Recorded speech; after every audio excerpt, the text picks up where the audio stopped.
So I had the great pleasure of working with Sean Payton for 1 year. He sat on these chairs and joined me most Mondays during the football season. And I've said before, I've never learned more about football, and that is no knock on any previous guest I've had, but it was really for me.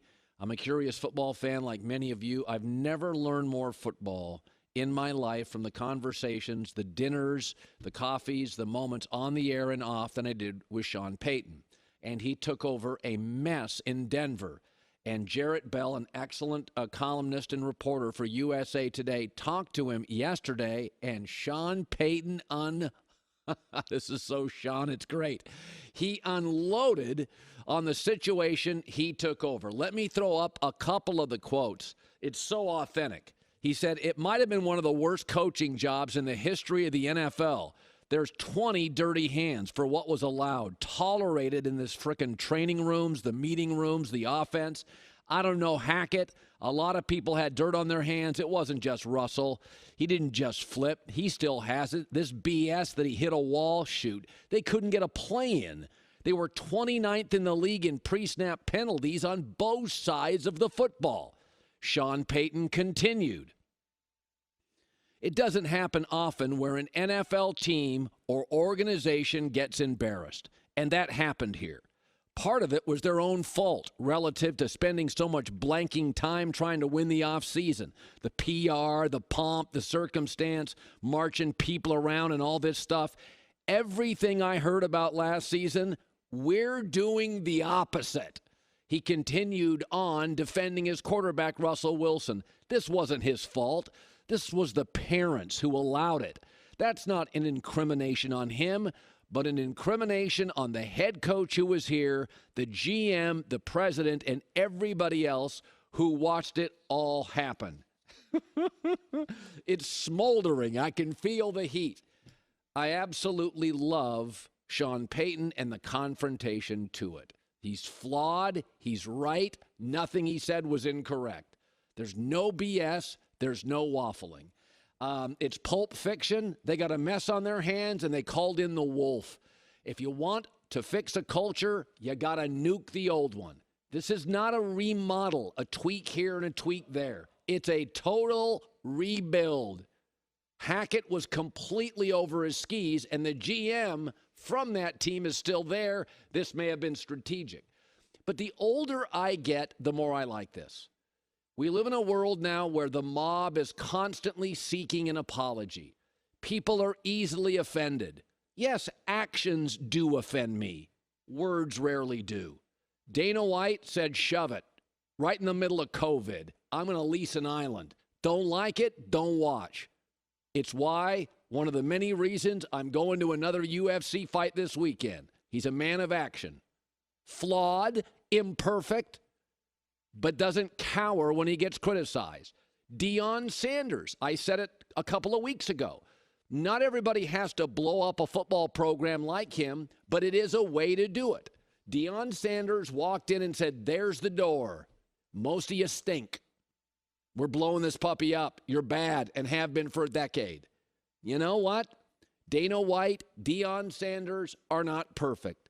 They've made mistakes. Welcome to being human. I love this from Sean Payton. If you're easily offended in the NFL, he stepped on toes. Whose toes? Hackett was completely over his skis, and nothing he said was untrue. I love it. And something to think about. And I've heard this from coaches for years. Lane Kiffin and I had this conversation 8-10 years ago. The more money in sports, and now the Saudis are in, they're offering soccer players $1 billion a year to play. $1 billion. A B. The more money in sports that is granted, given, furnished, and paid, the more production and results are demanded, and more urgently. It used to be as a college football coach, you got 3 years guaranteed, and if you got fired before the contract ran out, the media was outraged. Now if you go to a USC, and I'm talking college, and LSU, got to be around that playoff by year 2, or you get ripped.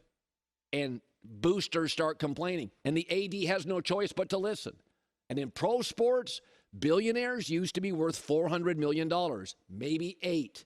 Now they're worth $20 billion. Rounding errors, $30, $40 million coaching contracts are simply rounding errors. They write them off. They get you out the door. Sean Payton has to win, and he's got to win urgently. He doesn't get a warm-up year. He's got to completely nuke this mess, and I love it. The more money, the more things are demanded, the less time you have to fix it. Dion knows it. Dana White knew it. Sean Payton knows it. And you know what? Sean's got what we do have down here. I spent a week in Canada. They are lovely people. Not much of an edge. We've got an edge. Our stars have an edge. They have it in Hollywood. They have it in sports. They have it in tech. They got it in Wall Street. We got Musk and Zuckerberg want to fight each other. Whatever. It's us. I love this. Confrontation, head on, make people uncomfortable, don't apologize, don't be consumed if you offend people at every turn. Nobody's perfect. They make mistakes, full speed ahead, and the winner will be the Broncos locker room, the Bronco fans, and the people who cover them. As we go into another football season, and I know sometimes I'm viewed, you think I picked on Baker Mayfield. I was right. But be that as it may, you felt I picked on Johnny Manziel. And a lot of you feel like last week, man, you were really tough on Justin Fields. He's 5-20. What do you want me to do? We're going into year 3. But Aaron Rodgers is different because Aaron Rodgers is great. And about 7-8 years ago, I started saying I don't like his body language. I hear things in the building. I've been doing this for a long time. And I started about a 7-year journey on, I like Aaron a lot. He's great. I'd vote him in for the Hall of Fame. But some of his problems, some of his failures are on Aaron, and nobody wants to say it. The rest of the media have come around, I think, to piggyback on many of my comments. But I am a believer in redemption. I am a believer that people can change, and sometimes they need a new environment. And I got tired of Aaron in Green Bay, constantly droning on about retirement, not being engaged in the offseason, going to a darkness retreat, then shocked when he came out, didn't give the GM an answer on what he wanted to do, and they moved off him. I got tired of that, Aaron. That said, I still always liked him more than Favre. He's smart. There's a coolness about him. I'm not cool. Maybe I look up to cool people. But I got tired of him in Green Bay. But Aaron Rodgers did something, and it's not a small thing. He took a $35 million pay reduction this week for the Jets. Folks, that's not a shave. That's a brand pivot. Okay? That is a realignment of your priorities. That is saying, I want to win. Brady did it. Breeze did it later. That is saying, I want to win games. I'm going to sacrifice. I made a bunch of money. I've never seen an owner give back $35 million in any sport. They fight for every dollar. I think it's incredibly thoughtful, unselfish, and frankly, it does help you win more. You can get a couple more players. I know he's rich. I've seen a lot of rich people. They don't give money back. Sure as hell don't give $35 million back. Not in my lifetime. And I still have my issues with the Jets. They have an impulsive ownership group. I have questions about the O-line. A lot of their good young players are good young players. The division's brutal. The AFC's a monster. There's stuff I worry about. I do think Saleh's great, but he is a defensive coach. It's an offensive league.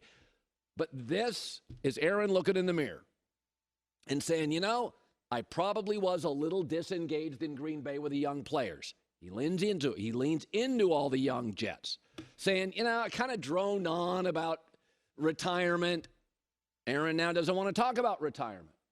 Aaron saying, I did take the most money. That's not exactly the way to win. Aaron saying, I'll give some back. I like this, Aaron. Didn't always love him in Green Bay. Admired his talent. Didn't always like him as a leader. Some people need a new environment. Some people need a new change. Green Bay doesn't have an owner. There's not a lot to do. You can't go to the grocery store. It's different. It's not all easy. New York is tough, but if you win, they love you. Here's Aaron on the realignment of his priorities. The team gave up significant pieces for it just to be a one-year deal. I'm aware of that. Anything can happen with my body or with the success we have this year. But I'm having a blast, so I don't really see this as a one-year and done thing. Change can be difficult for sure, especially when it's that drastic, 18 years in one spot. But if you can lean into it and embrace it, there's some really beautiful things on the other side. Credit where credit is due. I don't need to question his motivation. I don't care what his motivation is. I'm not interested in his motivation. Credit where credit is due. This is not a shave. It's a brand pivot. It's a realignment of priorities. It matters a lot. I like this, Aaron.